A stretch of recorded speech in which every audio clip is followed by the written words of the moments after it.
il y a des animaux, ici, il y a des animaux. OK. Puis là, on a un corridor ici parce que l'hiver, il fallait déplacer les moutons sur la glace. C'était comme... Et puis on a rajouté une aire de manipulation à ce moment-là. Okay. Fait que tout à l'heure, on va aller du côté de la bergerie, puis vous allez pouvoir voir les mesures ultrasons pour la sélection des animaux au niveau du gras dorsal. Ben, si tu veux être rentable dans le mouton, il faut que tu saches compter, il faut que tu fasses les bons choix. Le programme génétique, dans le fond, c'est un outil de plus qui aide les producteurs à faire des choix éclairés sur les différentes catégories de viande. Tu as de l'agneau de lait, tu as de l'agneau léger, tu as de l'agneau lourd. Fait que dépendamment dans quelle catégorie tu veux vendre. Quoi la différence entre un agneau léger et l'autre? C'est pas son poids, j'imagine? Le poids au niveau de l'abattage. Dépendamment si ça va en découpe, en épicerie. Il y a certaines races qui ne peuvent pas aller vraiment en agneau lourd. Fait que dépendamment du marché qu'on veut faire, si on veut faire du lourd, il y a des races à éviter.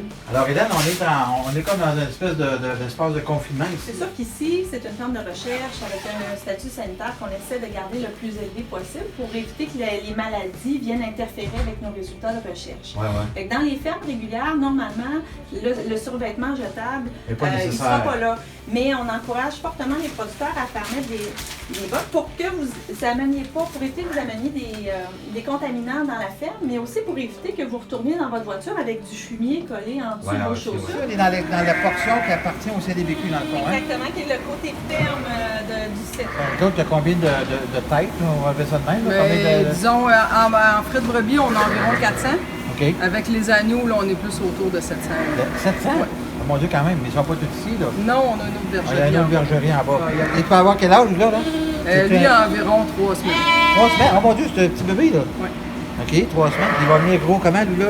C'est quoi, quelle race que c'est? Ça, c'est un croisement. C'est issu d'une femelle F1 et d'un bélier de race terminale. En fait, tantôt, avec Amélie, on parlait, chaque race a ses forces. Ça fait qu'on utilise les croisements pour aller chercher les forces des différentes races et les combiner ensemble pour avoir des animaux qui vont vraiment répondre aux besoins de l'industrie. On parle toujours en termes de rendement, d'une certaine manière aussi pour l'agneau, pour qu'il développe le mieux possible. Toutes les recherches sont dirigées vers ça, d'une certaine manière. En fait, c'est que l'industrie a plusieurs enjeux simultanés. Donc, on a des enjeux d'assurer le bien-être des animaux qui sont sous nos soins. On a des enjeux économiques pour les entreprises. On a des enjeux aussi de répondre aux besoins du marché et des consommateurs. Donc, on essaie d'allier tous ces besoins-là. Quels sont les projets de recherche sur lesquels vous travaillez actuellement? Actuellement, on a eu un projet qui vient juste de se terminer sur la santé de la glande mammaire des brebis, justement. Puis c'était un projet qui était en collaboration avec plusieurs troupeaux au Québec. Les producteurs participent à vos analyses? Oui, producteurs partenaires. Et ça nous permet aussi de vérifier, de consolider nos résultats de recherche dans plusieurs environnements. Donc, plus on le teste souvent, plus notre recommandation est fiable.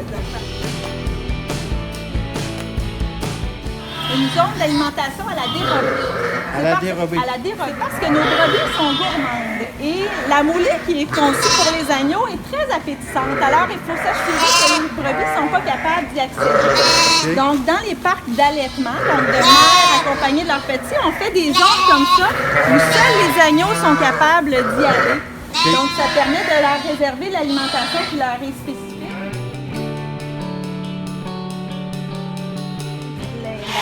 Transmission génétique du dépôt de gras est importante. Alors, il faut avoir une belle précision sur cette donnée-là et sur la donnée de nutrition.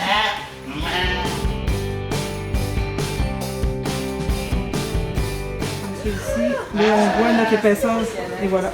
On a notre épaisseur de muscle ici, la profondeur de gras. Je me fie à mes lignes ici à peu près, là. C'est mon 1.5. Là, l'espace qu'on voit sur ça, c'est ce qu'on avait comme image. Oui, c'est ça. J'ai fait une bonne lecture. L'image est bonne, ça oui. L'utilisation surtout judicieuse des médicaments.